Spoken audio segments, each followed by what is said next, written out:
Hi guys, I'm back again today with another video, and today we're checking out why Americans eat what Europe bans.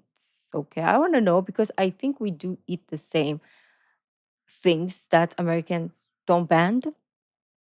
Yeah, so it's literally inside. So let's begin. Don't forget to subscribe with the bell button. Let's get it. 1990. Velveeta. Our Velveeta melts much better. This looks like cheese, right? But it isn't. This syrup, no maple tree involved. And this was literally Parmesan. held together with wood pulp and sold to the consumer as Parmesan cheese. In the I United love States, those. you are likely eating food that's banned or tightly regulated in much of Europe. And no one's telling you, because technically, they don't have to. In comparison to much of the European Union, there are far fewer protections on food labeling. And the ones that are there are only subject to what a reasonable What's consumer that? would believe. This was, in fact, the basis for a US district Oh, Pop judge's Tart. dismissal of a Pop Tart lawsuit in Chicago. No reasonable That looks good. consumer would believe that the filling in a Pop Tart contained a certain amount of strawberries based on the image on the package and its use of the term strawberry. But fake foods aren't just misleading, they're also becoming incredibly common. According to a new analysis led by researchers at Johns Hopkins, they found that more than half of the calories consumed at home by adults in the United States come from ultra processed foods. So, what is fake food exactly? And how did America become the imitation nation while Europe said no? Hmm. Well, let's take a look.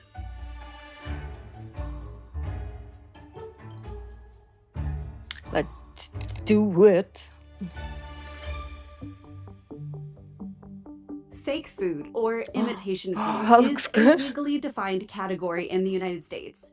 It looks like food, it's sold like food, but it's chemically or structurally altered to be cheaper, longer lasting, and more marketable. Some examples: pasteurized processed cheese product, non dairy whipped topping, bacon bits with no bacon, wasabi from chemicals, vanilla without the bean, and truffle oil that's really just canola oil with a chemical flavorant. Same with this 100% cranberry juice. 100% juice blend cranberry. It is disclosed, but the size of the font and the blend versus cranberry seems a bit misleading, don't you think? And Yeah. listen, I get it. Part of this comes down to economics. It takes over 40 So where am I gallons of gonna maple find sap authentic just to make things? one jug of real maple syrup. That's why a single bottle costs over $10, and your local grocery store is flooded with a plethora of imitation syrups that don't have any maple sap at all. But hey, they're easier on your pocketbook.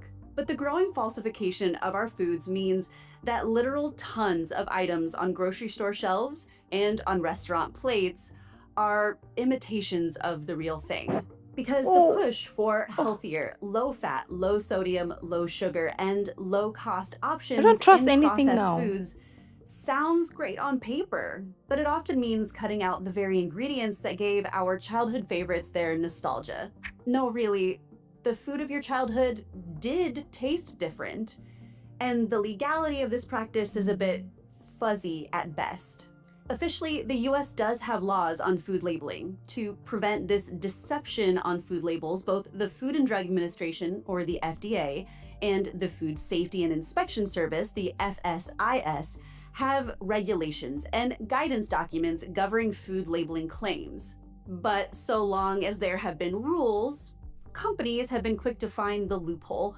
For example, while the US agreed to discontinue the labeling of sparkling wine as champagne in a 2006 wine trade agreement with the European Union, you can still find California champagne on store shelves today. Now, some people have pushed back on this. Lawsuits, often class action lawsuits, are brought when the label does not reflect the content of the product. Unbelievable! I always wanted to know how you elves got the stripes on your fudge stripe cookies. So, for example, some lawsuits like fudge cookies containing no butter, whole wheat crackers made mostly of refined flour, smokehouse almonds not cooked with real smoke. You get my point. Many of the lawsuits cite the 1975 Magnuson-Moss Warranties Act, which governs warranties on consumer products at the federal level. While the act does not directly address food labeling, it can be indirectly relevant when food labeling claims are considered warranties. In one example, the Godiva chocolatier faced a class action lawsuit for deceptive Not labeling Godiva. due to its Belgium 1926 packaging, despite the chocolate being made in the United States. The Oh, son lawsuit of a. alleged that the labeling led consumers to believe that the The more that I watch this, I'm like, you know what? I'm not gonna eat anything. I'm just gonna go to the market, buy freaking vegetables and meat or whatever else, and just eat those because literally I don't trust anything anymore. Godiva chocolate is not Belgian. Did you hear that? And you know how I don't know if you guys know, but in the Philippines, we rave about it so much. We're like, oh my God. Like my cousin, when I went to Japan, she told me to buy her some because we don't have the shop in the Philippines. And 15 years now, I find out it's not even Belgian chocolate. We're just eating American chocolate. Like, what is happening, guys? I need my money back. I need refund. I didn't even eat the chocolate. I mean, like, I tried it, but it wasn't my money. That's what I'm saying. But still, chocolate was made in Belgium, implying higher quality and origin. Godiva argued the label indicated the company's founding year and location, but the court sided with the consumers, hmm leading to a $20 million settlement. But despite the picture that I've painted thus far, not all fake food is bad, and in many cases, you might prefer it for your own ethical reasons, like having oat milk in your latte or a Beyond Beef patty in your burger. And fake foods have also allowed those with dietary restrictions and allergies to enjoy a much broader array of dishes, like with imitation crab, which is generally considered safe to eat during pregnancy because it is typically this made from that imitation crab, I will like if I go back, I'm not like it pissed me off because there is like this stall in Taiwan. They're like crab. They don't put their imitation crab. They just put king crab, blah blah blah, and it's so expensive. And so me and my friend were like, "Oh my gosh, crab! It's we thought it was real until we bit, and it's imitation crab, and we're like, we could have bought this at a convenience store for like $15 less. It was even we didn't even finish it. It's I hate those. Like, can you just say it? Or maybe it was there, but it's like in fine print, or it was in like Chinese, so we can't read or something. cooked pollock and other ingredients, they're low in mercury. But before I get too ahead of myself, I think it's important that we go back and briefly ask, how did we get here? Mother Murphy, lucky me. My I know wife that raises man. Swanson TV turkey dinners. And make your husband lucky, too. Get I After think World War II, workers needed convenience, and food companies stepped in, offering frozen like dinners, processed Lunchables. cheese, and powdered eggs. Shelf life became king, and flavor came from chemistry. But we didn't go from scratch made to science experiment overnight. Originally, those quick pre made meals were We got still busy. That's mostly why. recognizable. And perhaps the best example of this is also the most universal: cheese. Cheesemaking, which began 10,000 years ago, was originally about Oh, we got survival for a lazy. farm family or community, taking a very perishable protein and transforming it into something less perishable so that there would be something to eat at a later date. Processed cheese, which was invented 107 years ago in Switzerland, is basically cheese that is emulsified and cooked, rendering it much less perishable, but also no longer a living food because, unlike natural cheese, Processed cheese's flavor will no longer alter with age. But big American cheese producers, as part of our factory scale, go big or go home Go home. philosophy of food production, bought into processed cheese so heavily that the very definition of American cheese has come to be a processed product. And the most iconic of them all? Well, I may be biased, but for me, it's that blue box of Kraft macaroni and cheese. Those are Okay, good though. boys, come and get Those it. are. Kraft home cooked dinners, the quick kind you cook up fresh. Hitting the store shelves in 1937, the box promised to feed a family of four for just 19 cents. And while launching a 19 new cents. product during the Great Depression was was back in the day. certainly a gamble, the product was wildly successful, selling 8 million boxes in the first year. Food rationing during World War II kept the product's popularity soaring. 2 boxes of a Kraft dinner could be purchased for 1 rationing coupon. In the 1950s, the fan favorite only had 6 ingredients, with sharp cheddar and skim milk being the most predominant. However, real cheese is also real expensive. So in the 1980s, while cheese was still a predominant but lesser ingredient, buttermilk powder was added to compensate. This still gave the nostalgic meal its creamy, cheesy taste that as a kid in the 1990s, I loved. However, fast forward to the 2000s, both of those items have largely disappeared, while the ingredients list has gotten longer and more chemical. But I don't want to single out Kraft too much here because today our grocery store shelves are stocked with all kinds of near cheese items, from easy cheese to Velveeta, again, that type of processed cheese when it was invented in 1918, now a dairy-based processed food with 22 ingredients that is no longer regulated Trans fat as zero. cheese, Yeah, right. but rather a pasteurized prepared cheese product. To their credit, the FDA has established SOIs, or standards of identity, for over 250 foods, defining their characteristics, ingredients, and sometimes production methods. For example, you can't just market yourself as a fruit jam if you don't include at least 45% fruit. And similarly, whole wheat bread must be made with 100% whole wheat flour. This again is why Velveeta was asked to not call themselves cheese any longer in the early 2000s. The homogeneous orange slime, which admittedly makes for a great queso, just really isn't cheese by the FDA's definition anymore. But while SOIs do help to thwart food fraud, they're not about preserving quality, heritage, or freshness, but rather consistency with consumer expectations. And that's where I think a trip across the pond is needed to explain this difference.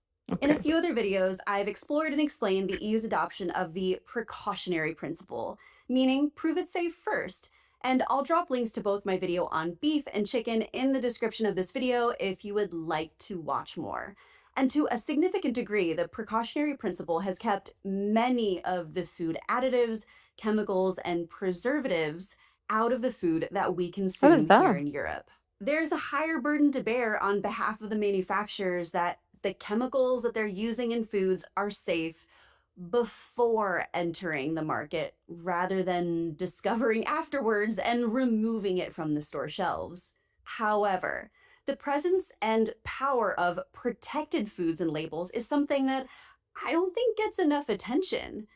These labels not only protect a heritage of food culture, but help consumers to more easily recognize and prefer the real deal over imitation foods. According to the European Commission, a protected designation of origin is a legal label that establishes certain requirements for labeling traditional foods and wines. The idea is that something about a place's geography and climate just simply can't be replicated, and copying the name without producing the food properly can devalue the product. So, for example, Kalamata olive oil, PDO, is entirely produced in the region of Kalamata in Greece, using olive varieties from that area. Champagne can only come from the Champagne region of France. Feta Mm-hmm. is a traditional Greek cheese made from unpasteurized sheep or goat milk. It is not a generic name and must come from Greece if sold in the EU. Gouda cheese Oh, must come from a specific region Gouda. of the Netherlands. Irish Mm. whiskey must be distilled and manufactured in Ireland. Black Forest ham from the Schwarzwald. Roquefort blue cheese from Do we France. have something like Bordeaux this? wine, Gorgonzola, Chianti. You get what I'm saying. But The only thing I know is Manila paper, and I don't even know if it is. Probably it is manufactured in Manila, to be honest, but I'm not sure. That's the only thing I know that has a Filipino thingy in its name. Manila paper. Yeah. And I know we have Manila clams, like the smaller clams. I know that's called Manila clams, the small ones. But that's it. Let me know where you're from and what, like, I know some people, some of you might be like Gouda. Yes, we've heard about that. But let me know where you're from and if there's something associated with your country. I know there's Belgian chocolate, Ghana, okay, Ghana chocolate, which is very popular in Korea for some reason. Yeah, and Japan too, I think. What else? Let me know your comments.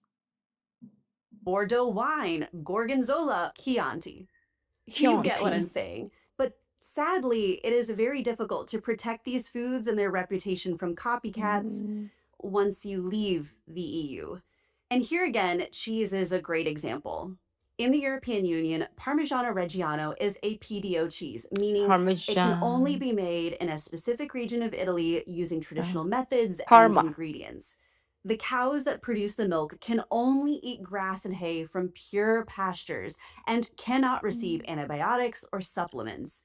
The cheese making process must begin within 18 hours of milking, and the cheese can only include milk, rennet, which is a naturally occurring complex of enzymes used to make cheese, and salt. A standard sized Oh. wheel of cheese is produced, one that hasn't Oh, I changed for want one hundreds of wheel, years, please. and it must be cared for and aged for at least 1 year before it's sold. Meanwhile, in the United States, all kinds of cheeses are passed off as Parmesan. Whether you're in a restaurant or buying a pre grated package, it could be Pecorino Romano or Gran Padano. In the worst cases, they may not even be cheese, as Oh, a particularly bad scandal revealed.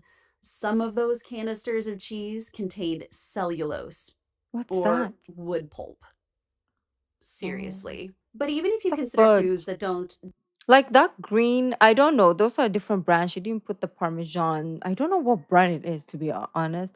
But they use that in a lot of restaurants here in the Philippines. And I'm just like, ah, directly have a protected geographical or designation, there is still a much greater degree of emphasis and legal protection on the sourcing and quality of foods consumed. The EU has a comprehensive farm to fork strategy that aims to what a create salmon. fair, healthy, and environmentally friendly food systems. This strategy includes measures to combat food fraud with a focus on transparency and traceability throughout the food supply chain, including origin disclosure and labeling, requiring information about where food products come from. Every single item in the produce section of my chain grocery store lists where it comes from, and the local or regional Mm. products are highlighted. The flour for my cake, I can see which mill it was produced from.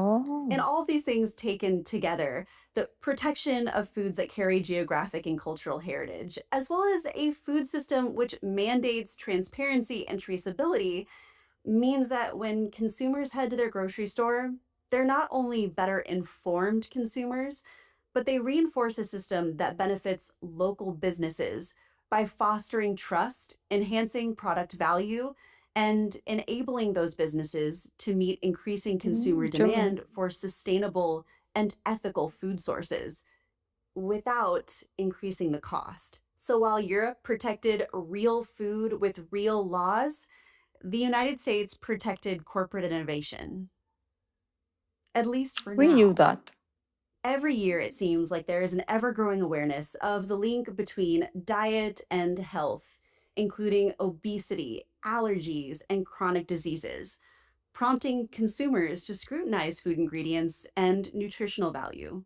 Consumers are seeking foods with fewer artificial additives and preservatives, leading to the rise of clean label products and grocery stores that cater to whole, healthy foods.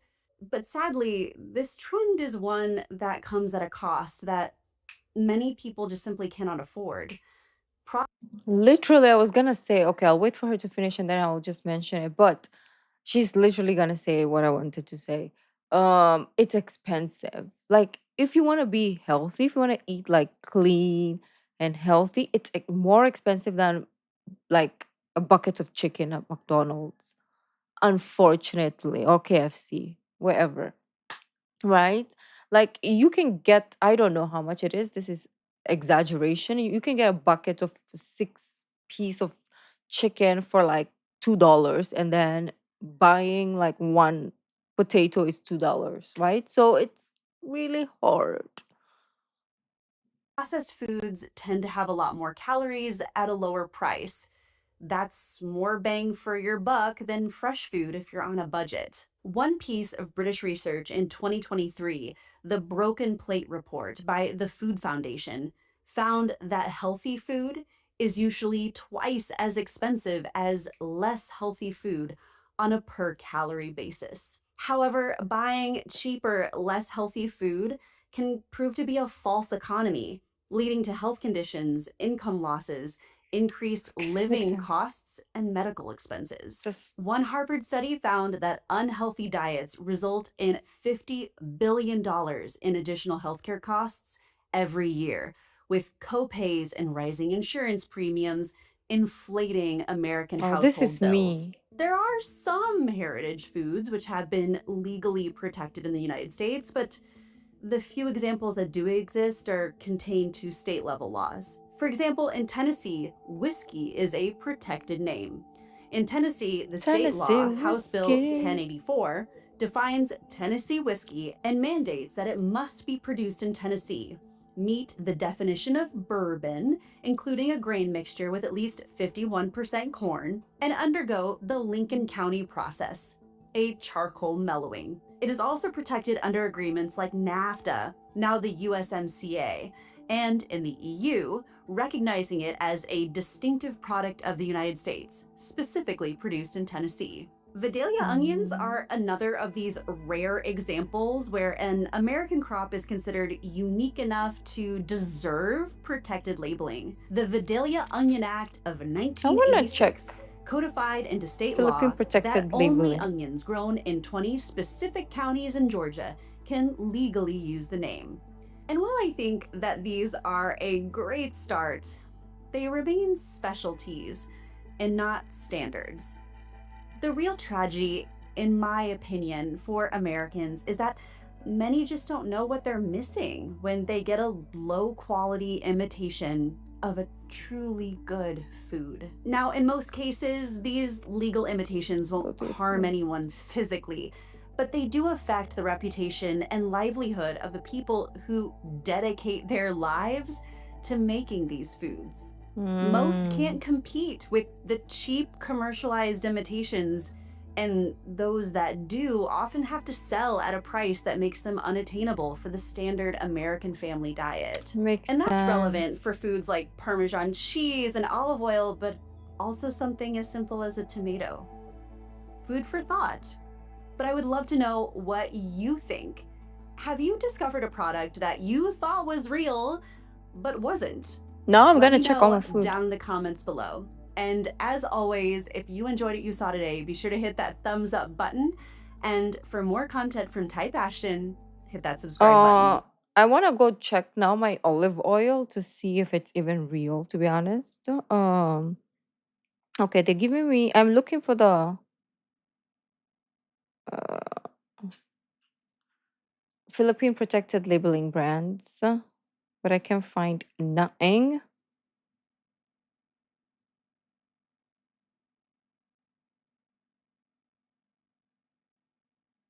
Maybe it's somewhere, but I don't know.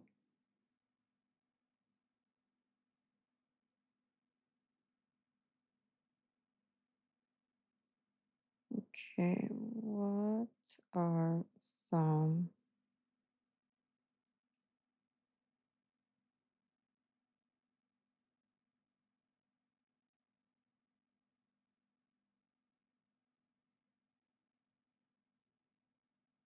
Okay, so some protect every day, pure basic, Robinsons and SM. Okay, this I don't, mm, I don't know. So I don't think it matters. But anyways, yeah, this just made me even more paranoid, like I mentioned, and yeah, I'm now gonna go to the kitchen and check everything. I'm gonna go check my freaking milk. I know it's not good. It's oat milk, supposedly from Australia, and but it's one of my favorite milks. Now I have to check that too. Um, I love that milk so much because oh, it's like the best milk in the entire world. So good. But anyways, yeah, I have to go check everything. Well, thank you guys for joining and let me know down in the comments what you found out as well. And what uh how do you call this? Protected labeling I brands do you have also in your country or foods you have in your country, I should say. Well, I will see you in the next video. Bye.